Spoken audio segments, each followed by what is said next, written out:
Hello guys, welcome back to my channel. আমার চ্যানেলে তোমাদের সবাইকে স্বাগতম। আমরা বেদ সম্পর্কে জানছিলাম। চলো তাহলে শুরু করা যাক। আজকে আমরা বেদের সম্পর্কে আরও কিছু বিশদে জানব।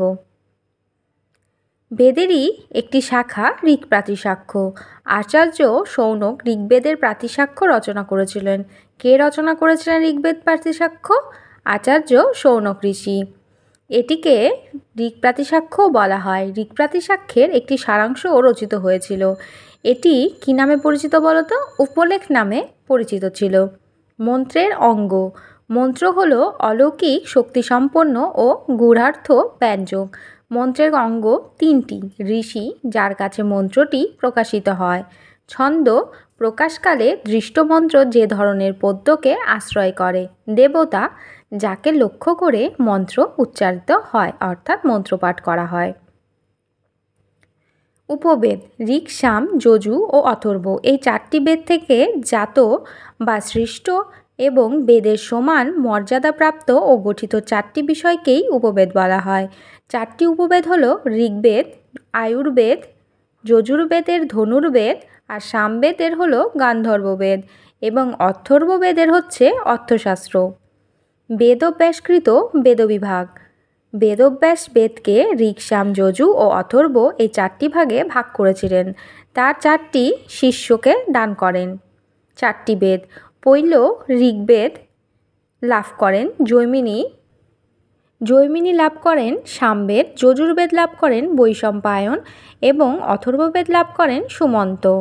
তাহলে বেদব্যাস পৈলকে কী দান করেন? ঋগ্বেদ। আর সামবেদ কাকে দান করেন? জৈমিনীকে। আর যজুর্বেদ লাভ করেন কে? বৈশম্পায়ন। আর অথর্ববেদ কাকে দেন? সুমন্তকে।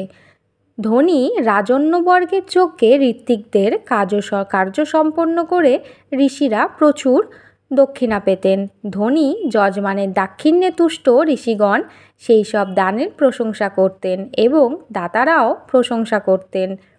যে সকল সূক্তে মুখ্যত দানের প্রশংসা পাওয়া যায় সেগুলিকে কি বলা হয়? দানস্তুতি। যেমন ধরো, আমরা পুজো করার পরে পুরোহিতকে কিছু দান সামগ্রী দিয়ে থাকি। আগেকার দিনে রাজন্যবর্গ অর্থাৎ রাজবাড়ির সদস্যরা বা রাজারা দানস্তুতি অর্থাৎ যজ্ঞের সময় ঋষিদেরকে প্রচুর দক্ষিণা দান করতেন। সেই দানগুলোকেই যার দাতারা অর্থাৎ যারা দিচ্ছে তারা এবং বাকি যারা উপস্থিত ছিলেন তারা এবং ঋষিবৃন্দরাও তার স্তুতি করতেন অর্থাৎ সুনাম বা প্রশংসা করতেন। তাকেই দানস্তুতি বলা হয়ে থাকে। এই বেদের মধ্যে বিভিন্ন সূক্ত রয়েছে। তার মধ্যে একটি সূক্ত হল নারাশংসী সূক্ত।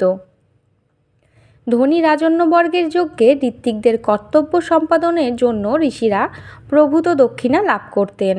যজমানের দাক্ষিণ্যে তুষ্ট হয়ে ঋষিরা সেই দানের ও দাতার প্রশংসা করতেন। দাতার স্তুতিমূলক সূক্তগুলোকেই বলা হয় নারাশংসী সূক্ত।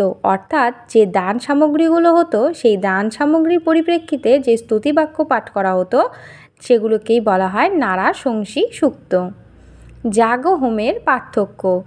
যাগ এর সঙ্গে হোমের পার্থক্য হলো যাগকালে আহুতি দেন অধৈর্য, কিন্তু মন্ত্রপাঠ করেন হোতা বা ঋত্বিক। হোতা মন্ত্রপাঠ করে দেবতাকে আহ্বান করেন এবং অধৈর্য বশৎকারের সাথে সাথে অগ্নিতে আহুতিদ্রব্য অর্পণ করেন। এরই নাম হলো যাগ। আর হোমের ক্ষেত্রে হোতার দরকার হয় না। অধৈর্য অগ্নির পাশে বসে নিজেই যজুর মন্ত্র পাঠ করেন। মন্ত্রের পর সোয়াহা উচ্চারণ করে অগ্নিতে আহুতি দেন। এটিই হলো হোম।